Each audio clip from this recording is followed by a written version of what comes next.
Sur le plateau du Grand Rendez-vous, comme chaque vendredi, avec mes chroniqueurs qui sont très élégants ce soir, Babacar Ndiaye, Aïcha Dramé et Alpha Dia. C'est vrai qu'ils sont habillés nous sommes habillés par Sartori Sen de Ibrahima Sen, que nous retrouverons en deuxième partie tout à l'heure, pour qu'il nous parle un peu de son projet de la Cité du Textile. Mais auparavant, nous allons recevoir l'ancien maire de Rufisque, ancien président du Conseil de la République. Cet homme politique a eu ce qu'on peut appeler une carrière riche. Ancien ténor du PS, il fonde en 2000 le PPC, qui fusionnera avec le PDS avant de renaître de ses cendres en 2012. Il vient de publier ses mémoires aux éditions L'Harmattan Sénégal. Nous avons le plaisir de recevoir ce soir Maître Mbaye Jacques Diop.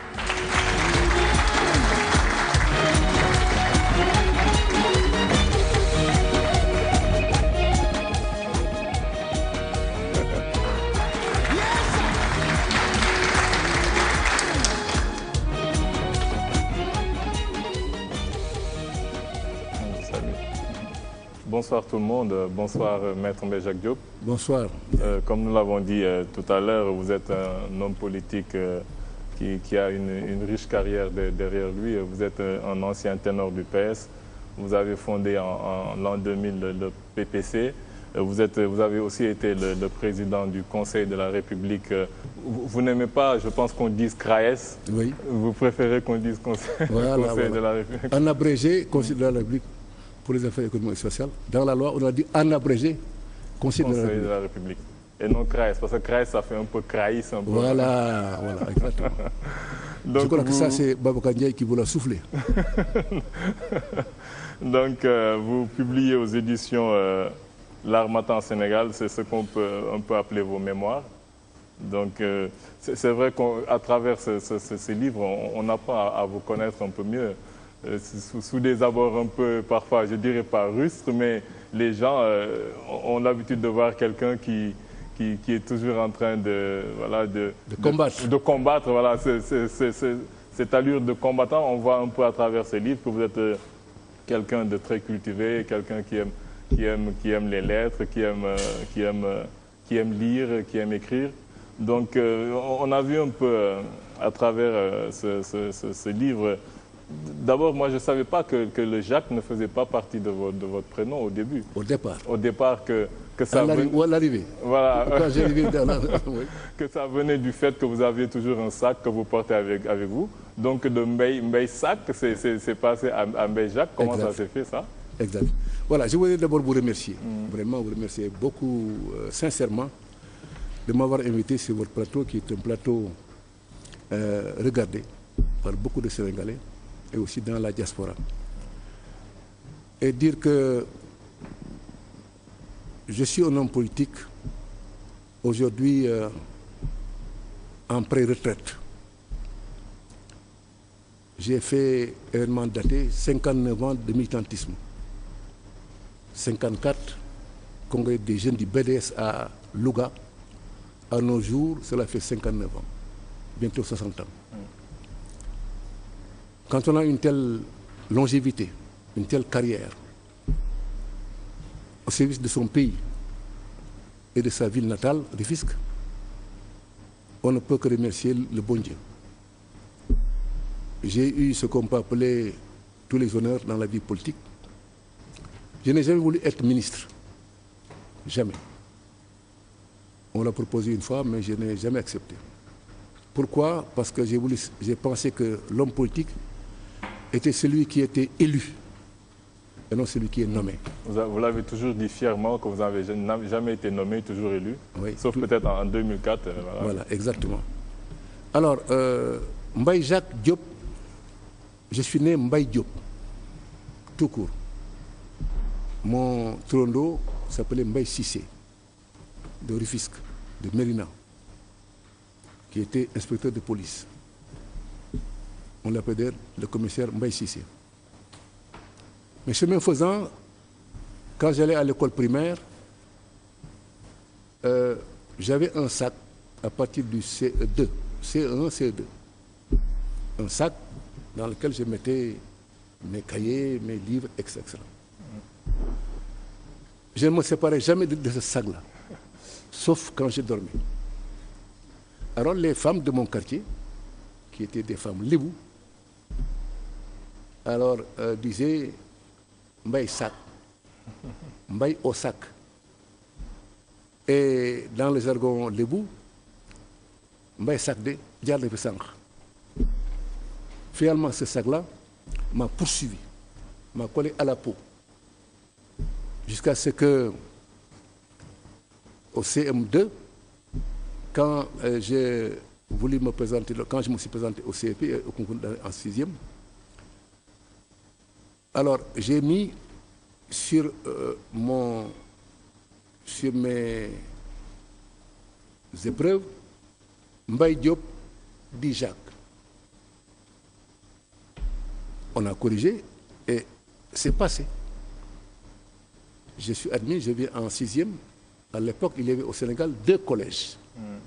Le collège Blanchot à Saint-Louis et le collège de la Fosse à Dakar, rue Carnot. Pas là où se trouve maintenant, mais rue Carnot, 15 rue Carnot. 2 lycées, lycée Warmont-Levent à Dakar et lycée Faidherbe à Saint-Louis. Donc je viens au collège de la Fosse, rue Carnot, et là, je mets carrément Mbaye Jacques Diop. Ça passe. Mais à la fin de l'année, je vais voir le président du tribunal, accompagné d'un témoin et d'un oncle à moi, pour dire maintenant, il faut que sur mon état civil, qu'on ajoute le Jacques pour que ça soit définitivement réglé. Est-ce que ce n'est pas un peu paradoxal?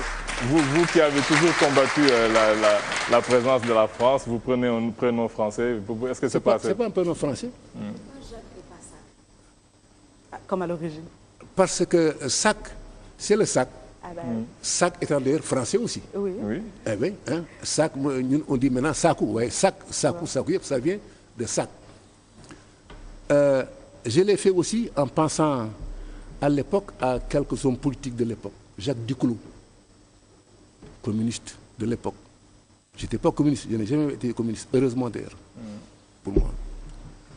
Je viens d'avoir un débat d'ailleurs dans les couloirs de votre studio avec des jeunes islamistes. Qui sont assis à côté de vous, là. Alors, pour dire que je n'ai jamais été communiste, j'ai toujours été un partisan de Senghor. Alors, pourquoi pas sac? Non, ça n'aurait pas de sens. Le sac a été déformé pour devenir Jacques. Mais pour autant, ça n'a aucune connotation coloniale ou colonialiste. Donc, on ne peut pas parler de vous sans parler du fameux épisode des porteurs de pancartes. Vous en avez un peu parlé aussi dans le livre. Nous avions reçu une fois ici sur ce plateau une jeune documentaliste qui s'appelle Diabou Mbessane, qui nous avait parlé des mamans de l'indépendance. C'est vrai que nous on ne savait pas, on a toujours pensé qu'il n'y avait que les hommes qui avaient fait cette campagne pour les indépendances. Même vous avez parlé un peu de votre rencontre à Cotonou en 58 où il y avait Madame Rose Basse. Donc c'est un peu à travers ce documentaire qu'on a su. Je pense qu'elles vous ont beaucoup rendu hommage parce qu'elles disaient que vous étiez un des seuls parmi les hommes à soutenir ces femmes-là dans cette bataille. Vous en avez beaucoup parlé aussi dans votre livre. Elles ont une place prépondérante. J'aime les femmes d'abord. Je ne m'en cache pas. J'aime les femmes, surtout les femmes sénégalaises qui sont de belles femmes. Vous avez cité Awa Gueye, Maguette Diop, Seynabou Loukouba, Rose Basse, Khady Niasse. Oui, absolument. Vous savez, M. Ndiaye, en 1958, pour vous qui êtes jeune, ou plus jeune que moi encore, beaucoup plus jeune que moi, en 1958, pour que d'abord il y ait une prise de conscience politique dans notre pays, dans notre peuple, il a fallu beaucoup d'événements. Les événements d'Algérie, 54, la révolution algérienne. Il a fallu les événements de Bandung, la grande conférence de Bandung en 55.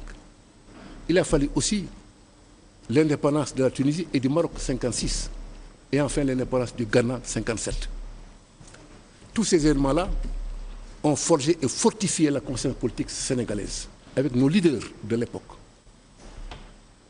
Et les événements du 13 mai 58 aidant l'Algérie, le général de Gaulle avec les généraux français, Salan, Jouot, Zeller et autres, la France a changé de visage. Le général de Gaulle est revenu au pouvoir en 1958. Il est revenu au pouvoir aussi pour réformer la France, de son point de vue.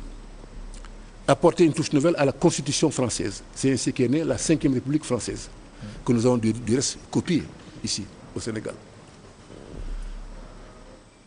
Alors, ce 58-là a permis au général de Gaulle de refaire donc une autre constitution et dire qu'il allait faire une tournée en Afrique pour vendre sa constitution. Dans la constitution, il y avait une plage pour la communauté franco-africaine et une plage aussi pour dire que les territoires ou les États africains, on n'était pas encore des États, les territoires qui voteraient non seraient exclus de la communauté franco-africaine, donc indépendants. L'UPS, alors, de l'époque, qui avait rassemblé presque toute la classe sénégalaise, de Abdoulaye Ly, le grand Abdoulaye Ly, à Mamadou Dia, en passant par Valdiodio Ndiaye, Alioune Badara Mbengue, Léopold Sédar Senghor, bien sûr, tous étaient dans l'UPS. Section sénégalaise du PRA. Et le PRA s'est réuni en congrès les 25, 26 et 28 juillet à Cotonou. J'ai eu la chance de prendre part au nom des jeunes, au titre des jeunes.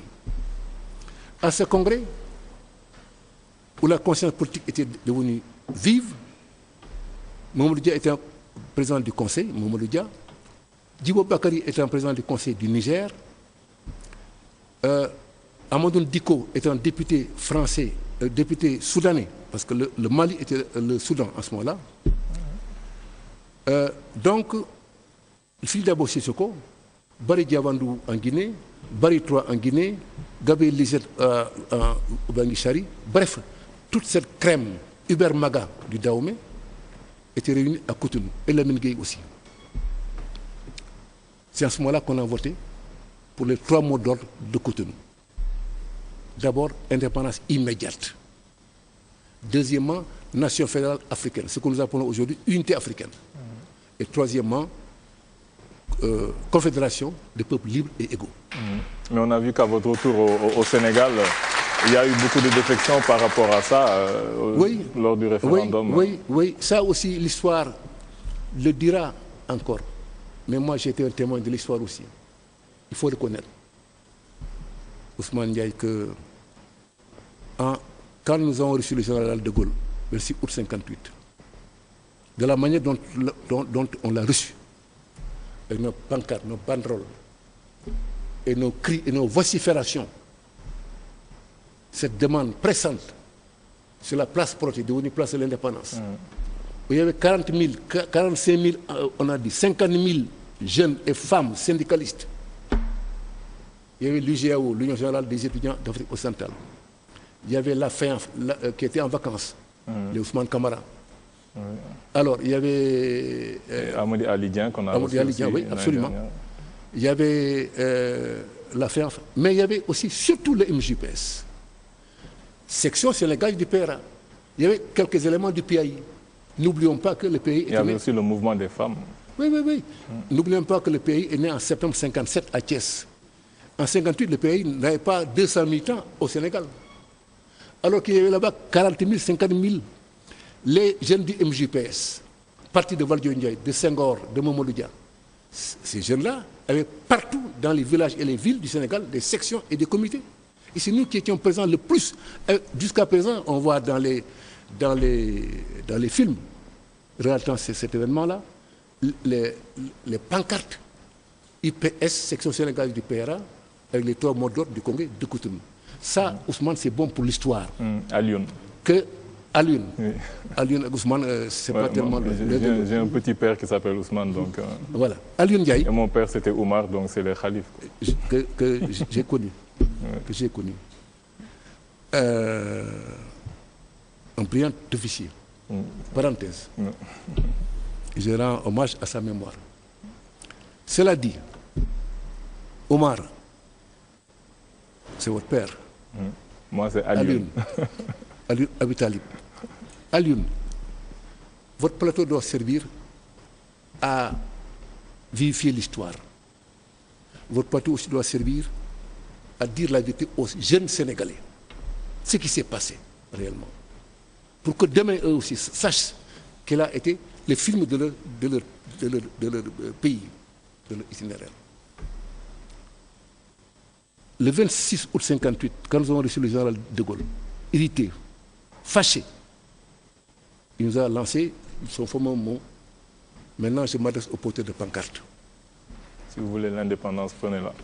Oui, oui. Dans la soirée même, il a dormi à Dakar avec Bernard Cornut-Gentille, ministre de la France d'Outre-mer, précédemment gouverneur général de l'AOF à Dakar, ici, là où se trouve maintenant le palais de Macky Sall. En ce moment-là, c'est le gouverneur Pierre Messmer qui est gouverneur général de l'AOF, là où se trouve le palais de Macky Sall. Le général de Gaulle a dit à Cornut-Gentille, je pars demain matin, mais toi tu vas rester à Dakar. Il faut me régler cette affaire-là. La Guinée peut partir, mais le Sénégal non. Ainsi donc,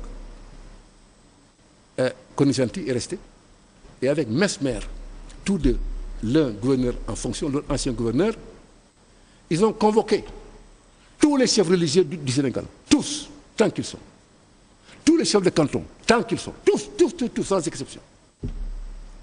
Le 27 et le 28 août 58, la place aujourd'hui du building, du palais et tout ça, était rouge de burnous et de manteaux. Pas noir de monde, mais rouge. Pourquoi? On leur a demandé de faire en sorte que ce que les jeunes là veulent ne se réalise pas. Donc finalement, vous n'avez pas eu gain de cause malgré cet épisode des pancartes et tout. Finalement, les adultes ou bien les dignitaires ont voté et ils ont gagné. On fait voter. Ils ont fait voter le oui. À l'époque, on venait dans les bureaux de vote avec un sac rempli de cartes d'électeurs. Donc les élections étaient truquées, quoi, comme absolument, on dit. Absolument. Bon, bref, mais c'est pour dire simplement que, et c'est important ça, que le Sénégal n'a pas décollé, n'est pas allé à l'indépendance en 58 à cause de ce que nous appelions les forces féodales et religieuses. Alors, c'est l'histoire ça. Et il ne faut pas avoir peur de l'histoire.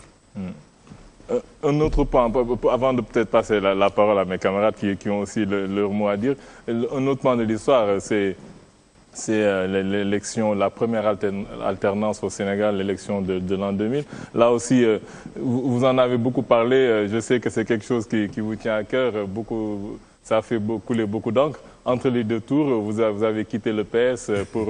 je ne sais pas, peut-être pas rallier le PDS, mais vous avez quitté le PS entre les deux tours. D'aucuns ont dit que c'était pendant que le navire était en train de chavirer. Donc là aussi, vous avez dit que peut-être que vous aviez senti... les gens ont dit que vous avez peut-être senti que les choses allaient mal tourner. Qu'est-ce qui s'est passé? Pourquoi vous avez jugé bon de rallier, peut-être pas d'aller au PDS, mais de rallier le FAL en fait? Alioune, c'est pas ça l'histoire. Alioune. Moi, j'étais au BDS, qui est l'ancêtre du PS. BDS, BPS, UPS, PS en 76. BDS en 54, moi. Aujourd'hui, je suis le dernier des Mohicans. Je suis le gardien du temple aujourd'hui, de toute la classe politique sénégalaise. Malin, peut-être, je ne suis pas le plus âgé, mais je suis le plus ancien. Comme on dit dans l'armée, l'officier le plus ancien dans le cadre le plus élevé.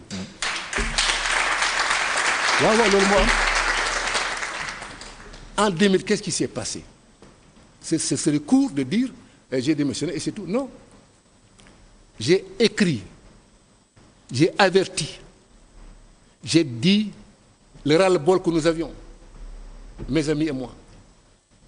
On ne nous a pas écoutés. J'ai dit aussi la manière. Mais pourquoi ne pas avoir choisi de faire comme Niasse a fait, comme Djibo Ka a fait, et de le faire avant les élections et peut-être pas entre les deux tours? Mais ça n'a rien à voir.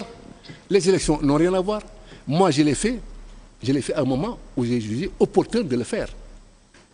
Moi, j'ai voulu rester jusqu'au bout. On ne me l'a pas permis. J'ai claqué la porte. Je suis parti à un moment incertain à Ndiaye. C'est vrai qu'on ne pouvait pas dire que Abdoulaye Wade allait gagner de manière certaine. Mais quand même, ça ne sentait pas bon. Hein. Non, il ne faut pas dire ça. Non. Il n'était pas évident qu'Abdoulaye Wade gagne. Si Niass n'avait pas accepté de soutenir Wade, Wade n'aurait jamais gagné. Il faut le reconnaître. Wade n'a jamais dépassé dans ce pays 25%. Jamais. Mais il était sûr que Niass allait soutenir Wade. Il l'avait dit. Non, attention. Moi, j'ai contribué. L'histoire dira un jour ce que moi j'ai fait pour aller voir Niass chez lui, notamment, etc. Bref, ça, ce n'est pas le lieu aujourd'hui. Mais ce n'était pas évident. Et Abdou Diouf avait une avance de 36%.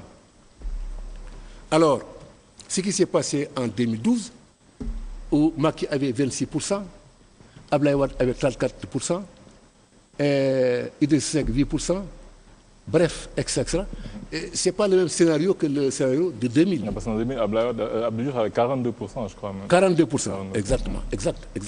Alors, c'est pour dire que ne faut pas aller vite en besogne. L'histoire, on ne la transforme pas comme ça. Je n'ai pas quitté le PS étant sûr que Abdoulaye Wade allait gagner. D'abord, je n'ai pas soutenu Abdoulaye Wade, moi. Je ne l'ai pas soutenu, j'ai soutenu le FAL, le Front pour l'alternance. Oui, mais ensuite, le FAL qui soutenait Abdoulaye Wade. Oui, le FAL soutenait l'alternance. Et ce n'est pas un jeu de mots, hein, c'est la réalité. Vous savez, quand on a été longtemps socialiste, longtemps, comme moi, quand on a vécu dans l'adversité avec Abdoulaye Wade, on ne peut pas comme ça d'un coup quitter le PS et venir chez Abdoulaye Wade. C'était pas buvable. C'était pas buvable. Parce que un peu, ce qui est un peu paradoxal, c'est que vous, moi j'ai vu à travers ce livre, ce qui m'a beaucoup plu, c'est le fait que vous avez toujours voulu être indépendant. Oui. Donc, même jeune, alors que vous étiez élève, vous travaillez, vous avez toujours voulu être indépendant, même après avoir fait vos études de droit, vous avez voulu avoir une profession libérale qui vous permette d'être indépendant sur le plan financier. C'est ça qui manque un peu, je veux dire, ça c'est un exemple pour toute la classe politique. Merci. Essayer de se faire, d'avoir une autonomie financière en dehors des postes politiques, parce qu'on ne peut pas avoir de l'argent en étant politicien pur. Donc ça, c'est vraiment des choses qui sont à votre honneur. Donc parfois, on ne comprend pas pourquoi, vous qui êtes indépendant, vous avez besoin, entre les deux tours, de rallier quelqu'un. On a l'impression que c'est l'idée que les gens se font de vous, c'est que quelqu'un qui est peut-être opportuniste et qui essaie d'avoir un certain pouvoir. D'autant plus que vous n'avez jamais été nommé, vous avez toujours été élu. Donc vous ne devez rien à ces gens-là. Absolument. Pourquoi? Non, mais là aussi, allez, il faut qu'on s'entende bien. Hein. Pour les générations d'aujourd'hui, moi j'ai théorisé Khalis ak Barth. Je le dis d'ailleurs dans le livre. Khalis, d'abord, j'ai dit, moi j'ai d'abord gagné ma vie. Comme il faut, royalement. Avant d'être candidat à une élection quelconque. Bien sûr, quand j'étais dans le monde des jeunes, j'ai été désigné conseiller municipal, plusieurs fois. Mais adulte, j'ai dit, d'abord, wuti Khalis d'abord. Balama wuti Barth, wuti Khalis. Autrement dit, ce n'est pas l'État qui me donnera de l'argent, mais c'est mon savoir-faire qui me donnera de l'argent. Et c'est ce que j'ai réussi aussi. Mon métier m'a permis d'avoir de l'argent, de gagner beaucoup d'argent, alhamdulillah. À l'époque, nous étions 5 dans ce métier-là, d'expert maritime, d'expert commercial, de syndic administrateur judiciaire. Nous étions 5, dont un Français, du Bosque. Alors donc, je n'ai pas démissionné du PS, mais j'ai démissionné en homme libre et un homme indépendant aussi. Sachant que, même si après le pouvoir, si Abdou Diouf gagnait, ça ne m'empêcherait pas, mon Dieu, de continuer mon travail. Ça, il faut être indépendant dans sa tête pour le faire. Donc, je vais laisser un peu mes camarades parler un peu d'un pan aussi de votre vie qui vous a beaucoup marqué, parce que vous avez fait au moins 20 pages sur ça, oui, c'est votre convocation à la DIC. Mais bon, je pense que je vais laisser la parole à Babacar qui va peut-être revenir sur ça. Merci. Maître Bajak Diop, bonjour. Bonjour vous êtes un homme politique d'une grande dimension, que nous avons le plaisir aujourd'hui de recevoir autour de la table du grand rendez-vous. Vous avez eu l'avantage dans votre parcours militant et politique d'être témoin et acteur, mais surtout acteur des plus âpres combats que notre vaillant peuple a menés, d'abord pour son accession à la souveraineté nationale, mais aussi également pour la consolidation de sa jeune et fragile démocratie.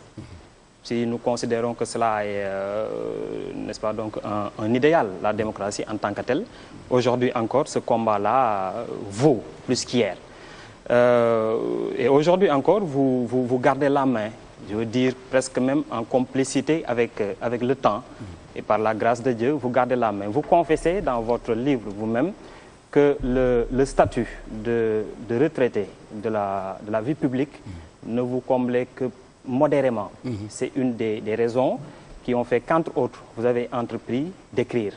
Nous vous félicitons pour cela parce que justement, il se serait avéré une perte immense, d'accord, pour un homme de votre dimension qui a, je veux dire, en complicité avec le temps, traversé certainement les époques et qu'il a bien traversé à travers l'action, de n'avoir pas peut-être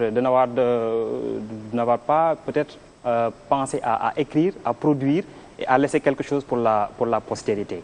Cela étant dit, lorsque l'on visite les pages de votre livre, le style d'écriture que vous avez utilisé, pour nous présente un certain contraste. Alun l'a peut-être évoqué, effleuré un tout petit peu dans son adresse. Un contraste avec ce que le personnage, en tout cas, ce que vos contempteurs, parce que vous en avez eu certainement, vous en avez aujourd'hui encore, disent de vous, c'est-à-dire d'une personne vindicative, belliqueuse, etc. Nous avons aimé un style d'écriture, je l'ai dit tantôt, qui contraste avec ça. Je pense que vous avez, semble-t-il, écrit pratiquement à main levée, d'accord, votre parcours qui colle avec celui de notre pays. Et on a souvent même découvert un style assez humoristique sur votre plume, à la limite même souvent émotionnel, surtout lorsque vous parlez de votre maman, Yaye Thiaba Diop, qui vous a beaucoup soutenu et qui a influencé vos orientations. L'on se rappelle également, l'on se souvient de votre démission, Alun l'a tantôt évoqué également, avec fracas durant l'entre-deux tours du Parti socialiste. Si on avance un petit peu également dans la collaboration que vous avez eue avec le président Abdoulaye Wade, qui est aujourd'hui parti, le bras de fer que vous lui avez opposé lorsque il vous a convoqué au palais pour vous demander de lui restituer sa chose, entre guillemets, je veux nommer une institution, en l'occurrence le Conseil de la République. Ce contraste avec votre plume, d'ailleurs vous le dites, hein, vous dites, ça s'explique un peu par la magie de l'écriture. Vous dites que ce passage-là permet véritablement d'arriver à ça. Mais ce contraste permet-il de dire que Jacques Diop est une main de fer dans un gant de velours? Babacar, beaucoup de questions. Jacques Diop est un personnage de la vie politique sénégalaise, mais aussi de la vie civile. Jacques Diop a une famille. Jacques Diop est né fils unique, enfant unique, ben d'homme, ce qui est rare. De votre maman? Oui. Et de maman, oui, bien sûr. Parce que Dombay là, Dombay c'est autre chose. Le vrai frère ou la vraie sœur, moi qui nga bokkal ndey. Du deug ci xalé yi. Donc c'est tout ça Jacques Diop. Né dans un quartier lébou, typiquement lébou, Mérina, à Rufisque, quartier des pêcheurs, où les jeux d'enfants étaient le Ndiawo, sport violent, au bord de la mer, de la plage. Sport violent, où l'on se blessait, et on l'on blessait aussi. Mais qui aimait aussi lire, c'est pourquoi il avait toujours son sac. Et chemin faisant, j'ai aussi compris que je devais travailler très tôt. J'ai commencé à travailler, je le dis aux jeunes là, à 13 ans, à la Sococim, comme aide laborantin. 13 ans. Quand je vois maintenant les jeunes gens de 13 ans, je me demande comment moi j'étais. Est-ce que j'étais comme ces jeunes-là à l'époque? Parce que pour moi, ils ont l'air petits et un peu pas mûrs. Ouais, immature. Bref, donc c'est tout ça. Et Mbaye Jacques Diop aussi a commencé très tôt, Babacar Ndiaye, à militer grâce à Maurice Gueye. Déjà en 1952, j'étais membre des jeunesses du BDS avec les professeurs Senghor. En 1954, nous avons créé le congrès, nous avons fait le congrès de Louga en 1954.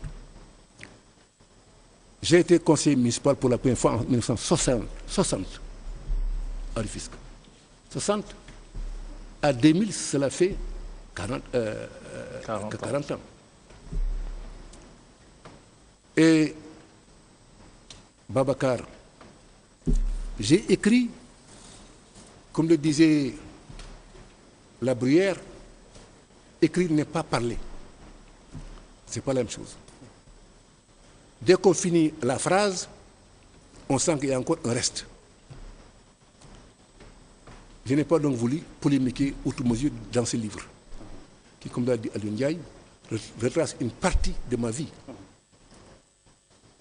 Sinon, j'aurais pu être vindicatif, comme vous l'avez dit, mais je ne le suis pas. C'est un choix délibéré de vouloir vous informer de la jeunesse d'aujourd'hui et la jeunesse de demain, de ce qui s'est passé pour notre pays à des moments donnés, pour que nul n'en ignore. Voilà les questions sur lesquelles je peux répondre concernant ton long questionnement et en même temps vif questionnement. Je vais passer la parole à Aïcha un peu parce que je pense qu'on va être rattrapé par le temps. Ah, moi, je peux raconter beaucoup de choses. Hein. Bonsoir, Monsieur Diop. Bonsoir, en fait, moi, la chose sur laquelle je voudrais revenir, c'est le rapport du CENTIF sur la gestion du Conseil de la République a fait couler beaucoup d'encre et il y a eu beaucoup de rumeurs à votre sujet. Et dans votre ouvrage, justement, vous revenez sur cet épisode de votre vie où vous dénoncez une sorte de cabale, déjà, et où vous avez aussi parlé d'action en justice contre l'État et également contre l'institution bancaire dont vous étiez le client à l'époque. Donc ce que je voudrais savoir, c'est, selon vous, quelle était la raison de cette manœuvre à un moment où justement l'ombre des audits planait sur la tête de beaucoup de personnes? Pourquoi ce moment précis pour faire ressortir un rapport qui datait de plusieurs années déjà? Aïcha, je voudrais dire ici, sur votre plateau, que ce qui m'a le plus choqué, c'est que ça m'est resté à travers la gorge. Dans ma vie de tous les jours, je n'ai jamais eu autant mal qu'en cette occasion-là. Jamais. Parce que toute ma vie, j'ai essayé d'être un combattant. Combattant dans le travail, combattant dans les libertés démocratiques, combattant des droits de l'homme, etc. Et ensuite, combattant dans l'OITT. Mes enfants, je les ai éduqués dans l'OITT. Et dans la parole donnée, dans la vertu de la parole donnée. Alors, qu'est-ce qui s'est passé? Le moment, peut-être bien, n'est pas propice pour tout dire, mais simplement, le rapport de la CENTIF date de 2006. 2006, j'étais en activité au Conseil de la République. Le rapport de la CENTIF, parce que je faisais déposer de l'argent qui m'appartenait d'une banque à une banque pour que quand j'arrive en France ou aux États-Unis, que je puisse fonctionner avec mes cartes de crédit. Cela a été répété plusieurs fois.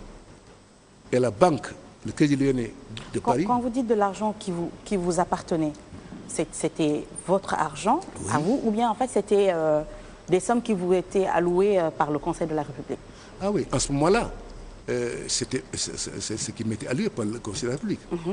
Vous savez, être président d'une institution nationale, c'est pas rien. Hein? Tout à fait. Hein? Vous avez des fonds politiques. Ah oui, c'est pas rien. Avec un pouvoir discrétionnaire. Oui, je ne veux pas tout, mais c'est pas rien. président de l'institution que j'avais, on vous donne de l'argent. On ne vous dit pas ce qu'il faut en faire. On ne lui dit pas ce qu'il faut en faire. Il faut juste rendre compte des dépenses que vous faites. Non, vous ne rendez compte à personne. Seulement la Cour des comptes, si jamais la Cour des comptes vient, vous inspectez, alors oui, en ça, vous lui devez des comptes. Mais sinon, vous ne devez de compte à personne. Et ça, c'est comme ça. Ça n'a pas changé aussi. Mais pour autant, on a été vertueux parce qu'on a géré un bon citoyen, un bon père de famille. Et c'est pourquoi on a été choqués quand on nous a dit qu'il y avait un rapport de la CENTIF. En 2006 déjà. Vous aviez reçu auparavant un quitus de bonne gestion, je pense. Oui, on a même, quand on a dissous le conseil en 2007, mais Aïcha, on a mis en place une commission de liquidation présidée par un magistrat, Lamine Koulibaly, paix à son âme, il est décédé, le pauvre, avec un liquidateur qui s'appelait Mboup, qui est encore là, qui ont tous deux fouillé sur les véhicules, les personnels, le matériel, l'argent qu'il y avait dans les comptes bancaires, etc. Tout. Et en fin de compte, quitus. Donc, quand en 2012, à la faveur des audits là, dont on a parlé. Tout à fait. Moi, je n'étais pas audité. Je ne suis pas dans ce cas-là. Moi, j'étais victime d'un rapport de la CENTIF. Un faux rapport, j'ai dit. Parce que dans ce rapport, j'ai dit faux rapport, parce que dans le rapport que j'ai lu enfin à la DIC, le monsieur qui a fait le rapport disait que j'avais 2 immeubles aux Almadies, alors que je n'ai pas 1 mètre carré aux Almadies. J'ai des maisons, moi. Avant 2000, avant 1990, avant tout ça, j'ai 2 maisons à Dakar. J'ai 3 maisons à Rufisque. J'ai une maison à Yenne. Mais ça, c'était avant 1990. Tout ça. Donc, c'est faux. Rien que ça, ça rend incrédible son rapport. Ben, bref. Alors, vous savez, on est dans un pays où quand on dit que quelqu'un a volé, mais c'est grave. Parce que ça le poursuit et ça poursuit sa famille. Et or moi, je me suis toujours battu pour ne jamais entrer dans ce cercle-là. Alors. Vous avez tenu à être indépendant professionnellement, oui, justement pour éviter cela. Alors. Donc, pourquoi, selon vous, justement, quelle a été la raison de cet acharnement, en fait? 2006, donc. Le rapport est fait. Je ne suis pas au courant. Quelque temps après, le président Abdoulaye Wade, devant le président Macky Sall, qui était à l'époque Premier ministre, me dit, Mbaye Jacques, yow, dañuy da ngay def blanchiment d'argent en wolof la son wolof savoureux. Ma ne ko luy loolu président blanchiment d'argent mooy lan Macky Sall était là. Nous étions 3. On a gaañ dañu ko wax gaañi. J'ai dit monsieur le président loolu de xaw ma di nga wax. Bon, ça n'a pas fait d'autre effet. Après j'ai dit à Macky waa góor gi li ma doon wax lan la. Man de xaw ma ci dara tam. Mais blanchiment d'argent, bref, donc vraiment on a minimisé ça en 2006. En 2007, comme le rappelait Babacar Ndiaye, le président Abdoulaye Wade me convoque un jour de Ramadan, un jour de Koor, 18h30, j'arrive, il me dit toogal wolof toujours. Mbaye Jacques na nga def ma ne ko aussi bien ça va très bien na nga def yow tam mu ne ma ça va bon toogal alors xam nga lu tax ma woo la. ma ne ko déedéet monsieur le président. J'étais venu avec mes dossiers pensant qu'on allait avoir le séance de travail. Il me dit xam nga lu tax ma woo la ma ne ko déedéet mu ne ma li ma la joxoon la bëgg nga delloo ma ko. Comme ça. Comme ça.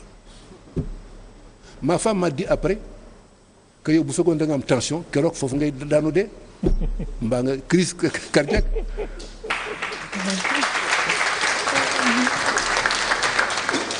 Ma ne ko monsieur le président yow lu xew tooñu ma la yàqulu ma la lu xew mu ne ma non li nga ma la joxoon dama ko soxla delloo ma ko. C'est le bien wax waay institution. Un président de la République qui dit à son collaborateur li ma la joxoon delloo ma ko. Bref donc ça c'est en 2007. J'ai refusé. Il a dissous le conseil. Fait que bon temps, il avait préparé, donc avec son conseil juridique, les textes pour dissoudre le Conseil par une loi constitutionnelle, etc. Alors, c'est après que j'ai compris que on avait monté un truc comme ça pour me faire partir. Alors, c'est bizarre donc que Macky Sall qui était présent le jour où Abdoulaye Wade en parlait, arrivé au pouvoir, 2012, dans le feu des audits, on me convoque moi aussi à la DIC pour me dire waaw rapport scientifique bi nag qu'est-ce que tu en penses? J'ai été choqué par ça. Alors que lui-même a été victime d'une pareille... Lui-même, on a dit qu'il avait blanchi, il a fait blanchiment d'argent. Je lui ai dit nee ko la daloon moo ma dal rek waaye c'est avec son pouvoir lui que c'est arrivé.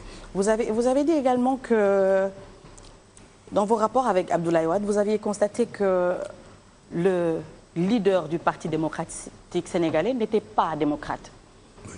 Qu'il était carrément autocrate oui. Contre toute contradiction et Abdoulaye Wade est un homme généreux, c'est vrai. Maanaam may xaalis lool. Vraiment. Maanaam may xaalis lool. may na sax ay kër xaw ma ay et cetera. Est-ce que xaalisam la daan may. Ah voilà justement. L'autre jour. Être généreux, il faut l'être avant d'être président de la République. Je suis d'accord. dama dem Tëngéej di jaale maire bi jaxal 500000 ma jaxal 50000. may leen man nag sama 50000 maa ko moom nag. waaw moom li mu joxe maire bi ko moom. donc c'est pour dire que c'est pas la même chose. Abdoulaye Wade était un homme généreux. Aïcha. Mais je raconte dans le livre quand j'ai fait une contribution dans la presse pour dire comment le PDS devait être rénové. Mais il m'a convoqué devant Habib Sy, son directeur de cabinet qui est là, qui nous écoute ou qui nous entend, pour me dire li nga bind bu ko Habib Sy mi bindoon ma dàq ko. Donc dire qu'il n'est pas démocrate. Alors que moi j'ai vécu avec Senghor. Démocrate. On met au voie une proposition de Senghor. On vote contre. Il s'incline. Ça nous est arrivé à Cotonou. Au congrès historique de Cotonou, ça nous est arrivé. S'il fallait voter oui ou s'il fallait voter non. Abdoulaye Ly, qui menait le camp de gauche dans lequel nous étions, a fait voter non. 7 voix ont voté non, 6 pour, dont Dia et Senghor. Senghor s'est incliné d'une voix. Une voix seulement, Senghor a accepté d'être battu. Et Abdoulaye Ly a demandé à Mamadou Dia d'être le rapporteur de la délégation sénégalaise au Congrès. Ça, voilà des hommes démocrates. Loolu amu fi na Abdoulaye Wade nee na ma tamit ce jour-là devant Habib Sy. Xam nga lu tas parti il parlait avec moi en wolof. Xam nga lu tas parti Cheikh Anta Diop ma ne ko déedéet mu ne xam nga ko koy ma ne ko non monsieur je ne sais pas. mu ne ma dañu daan convoqué réunion 20h ba 6h du matin ñu naan pour contre loolu nag man sama parti loolu amu fi. Voilà, je réponds à ta question. Abdoul Dia. Merci Alioune. Bonjour maître. Bonjour. Voilà, moi j'ai été particulièrement attiré, enfin une part de votre discours m'a particulièrement attiré mon attention, c'est lorsque vous dites effectivement que il est important que l'histoire soit restituée dans son originalité à la jeunesse que nous sommes. Et moi, j'étais très ravi lorsque j'ai su qu'on allait vous inviter parce que j'estime effectivement qu'on a vraiment un monument de l'histoire du Sénégal ici. Merci. Qui peut aussi apporter sa part de vérité dans des événements qui sont passés. Mais en vous entendant, en lisant le livre, en faisant des investigations, parce que moi, je n'étais pas né à cette époque-là, mais j'ai des parents, j'ai des grands-pères, d'ailleurs, que je taquine souvent. Et je vais vous taquiner un peu aussi. Oui, j'accepte. J'aimerais revenir sur ce que vous avez parlé concernant les événements de la place Protré. À vous entendre, il semblerait qu'il y avait une sorte de consensus qui était uniquement brisé par les forces féodales. Alors que moi, en me renseignant, il semblerait que déjà au niveau des deux têtes qu'étaient Mamadou Dia et Senghor, ils n'étaient pas pour l'indépendance immédiate. D'ailleurs, vous avez dit dans le livre l'indépendance immédiate Mais pas immédiatement. C'était la fameuse phrase de Senghor. Et j'ai même entendu, il y a des versions qui disent qu'il y a eu une âpre négociation entre Senghor et Mamadou Dia à cette époque pour accorder ou dire oui ou non à l'indépendance, et que Senghor était pour une indépendance dans 50 ans et que Mamadou Dia aurait négocié même un peu avec lui jusqu'à arriver à 5 ans. Et moi, je suis tenté de croire, peut-être pas dans la version originale de ça, mais lorsqu'on voit que lors des événements, Senghor, comme vous le dites dans votre livre, et Mamadou Dia n'étaient pas présents. L'un, parce qu'il avait, comme vous le dites, tout le temps l'habitude d'aller en Normandie à cette époque, même s'il y a un événement exceptionnel, comme la venue de Gaulle en tant qu'homme responsable, je pense qu'il aurait dû être là. Mamadou Dia, pour des raisons de santé, n'était pas là. Mais toujours est-il que la suite des événements va donner raison à ceux qui pensent qu'il y avait quand même une scission. Peut-être que vous, en tant que jeune, avec la fougue de la jeunesse, vous étiez contre, mais vos dirigeants semblaient ne pas être pour l'indépendance immédiate. Première chose. Et en 60, il y a eu la loi cadre. La loi cadre... Non, 57, la loi cadre. 57. Et cette loi cadre-là, c'est la question de l'indépendance. C'est tout sauf l'indépendance. Oui, d'accord. Oui. N'est-ce pas? Oui, nous sommes d'accord.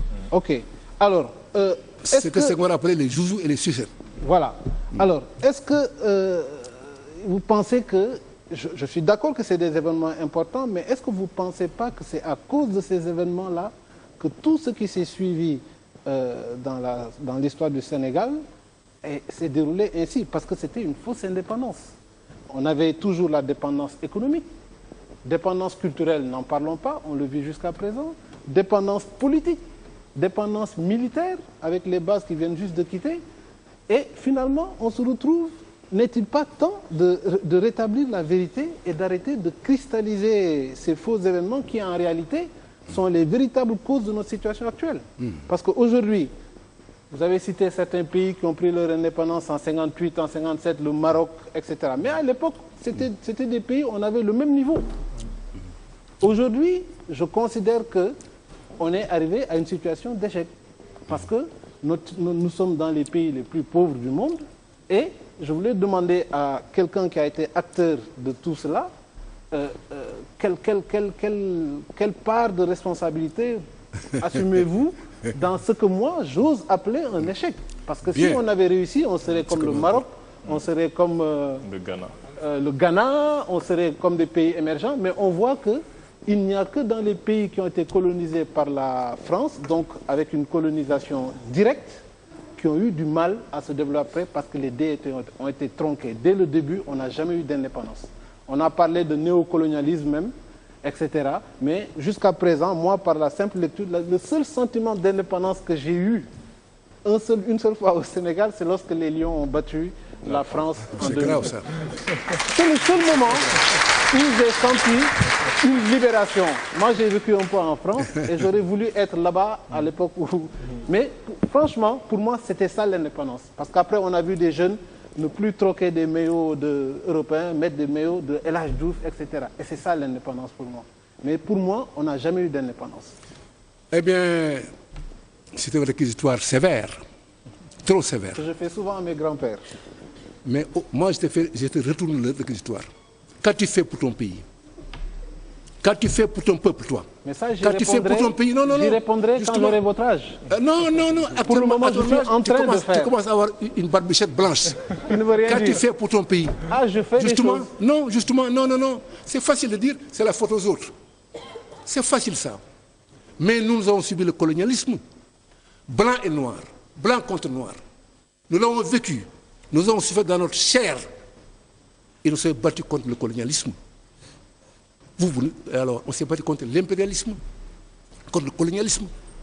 Nous, on se bat contre le néocolonialisme. Eh bien, mais faites-le. Faites-le.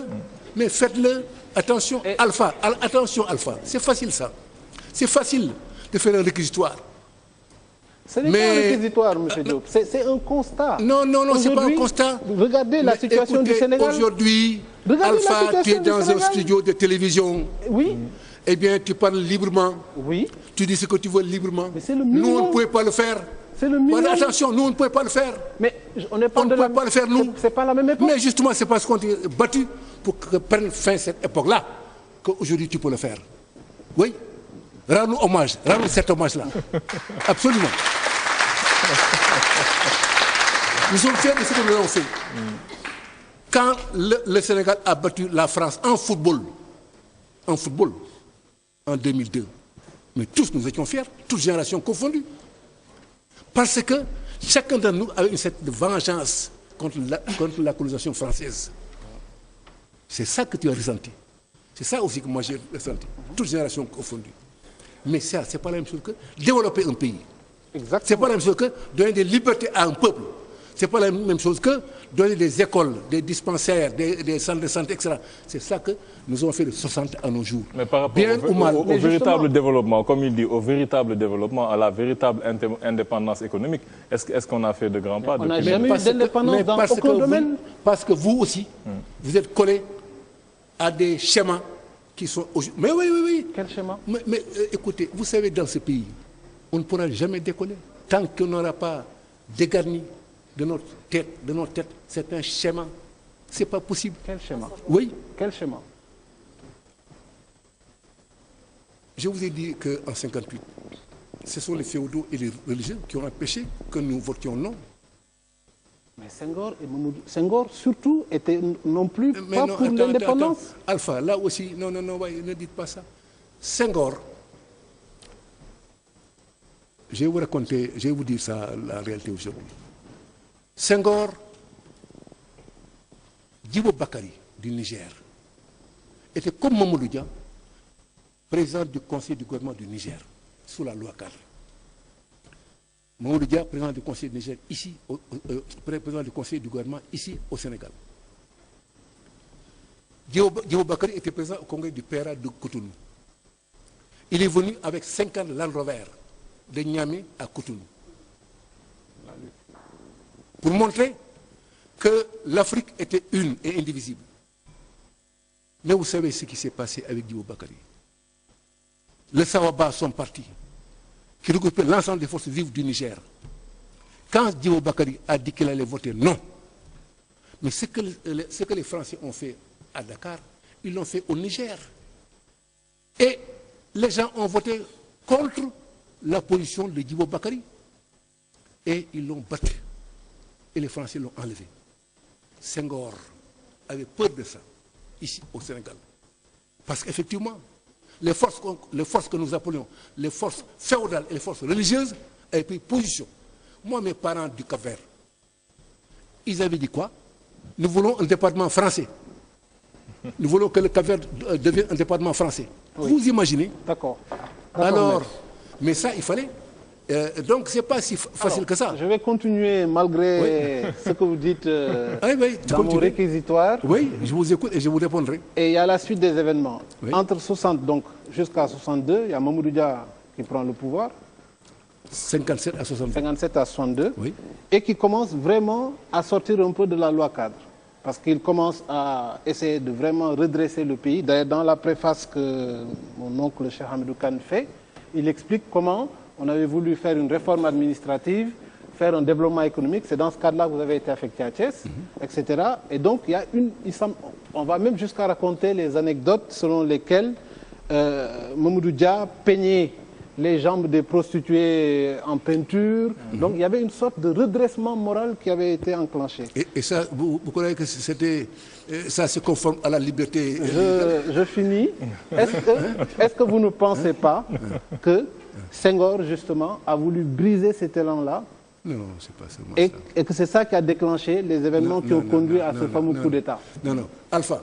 Pseudo-coup d'État. Alpha, c'est pas ça. Du tout. Vraiment. Vous savez, Cheikh Hamidou Kane n'était pas dans le parti. Ousmane Camara n'était pas dans le parti. Moi, j'étais dans le parti, dans le système partisan. Les réunions de Rufisque, j'étais présent. Les réunions de Dakar, j'étais présent. Membre du bureau politique à l'époque, déjà. On a, ce qui s'est passé réellement, c'est que Dia et Senghor, à un moment donné, chacun a eu son clan. Des hommes avec Dia, des hommes avec Senghor. Et chaque clan tirait de son côté. Senghor, Dia te défie maintenant. Il ne faut pas accepter ça. Mamadou Dia, Senghor te minimise, il ne faut pas accepter ça, il te sous-estime, etc. Et ça... Mais ça, c'est la forme, mais sinon, il y avait des divergences de fond quand même, comme il a dit un peu. Le fond n'était pas tellement fondamental, franchement. Quand Mamadou Dia va faire un discours incendiaire en Russie, alors qu'on sait que Senghor était l'apôtre des Français, qu'il valorisait plus la langue française en habillant de matières premières africaines. Alpha, rendons à César ce qui est à César. Je pense qu'Alpha s'est perdu d'avance parce que vous êtes face à un Senghorien pur. Non. D'abord, c'est pour ça que je pose ces questions. Alpha, c'est qu'on dit là, c'est de la légende. Et tout ça, ça a été inventé par les communistes là, qui ont été battus par l'histoire. Les trotskistes, les communistes, les Roumains, ceux qui ont été à Moscou et autres là. Ce sont ces gens-là, battus par l'histoire, totalement battus par l'histoire, qui racontent ces histoires-là. Senghor, on lui doit la nation sénégalaise, Alpha. Oui, on lui doit un peuple, oui. On lui doit un peuple, un but, une foi. Mais à Mamadou Dia aussi, on doit beaucoup, je pense. Comme vous avez vu aujourd'hui, le Sénégal d'être un pays de démocratie. Oui, mais ça, on l'était avant Senghor. Il faut... Non. Vous l'avez dit dans vos livres. Vous avez dit que le Sénégal a toujours eu cette culture démocratique. Vous l'avez dit depuis 1789. Oui. Donc Senghor n'a fait que perpétuer une tradition. S'il l'a perpétué. Mais c'était des îlots, à ce moment-là, des îlots. Gorée, Saint-Louis, Rufisque, Dakar plus tard. Mais l'intérieur du Sénégal, comme aujourd'hui, était encore en friche. Donc vraiment, il ne faut pas quand même jeter... Je pense que notre débat est très très intéressant, mais on ne pourra pas le vider, c'est clair. Donc nous vous remercions vraiment d'être passé sur ce plateau. C'est un honneur pour nous de vous recevoir. Je pense que je vais juste terminer par ces mots que vous avez écrits dans votre livre et qui vous résument peut-être, un peu, parce que vous dites... un peu vers la fin de votre livre, vous dites donc des coups de gueule, oui, des giclées d'adrénaline souvent, le verbe haut et le doigt commutatoire parfois, mais la haine non, jamais. Lorsque les hommes politiques ne maîtrisent plus leurs émotions et dérapent dans le bourbier de la malveillance, la dictature n'est pas loin d'émerger. Absolument. Donc nous vous remercions d'être passé sur ce plateau. Merci d'avoir fini sur ces mots-là. Je crois que nous devons apaiser notre pays. Toutes générations confondues. Ceux d'hier, nous autres, ceux d'aujourd'hui, vous, ceux de demain qui viendront, que ce Sénégal-là nous appartient à nous tous. Et qu'il faut faire en sorte que nos jeunes soient davantage éduqués, formés, pour devenir demain de bons Sénégalais. Merci beaucoup. Merci. Nous allons tout de suite revenir pour la deuxième partie du grand rendez-vous.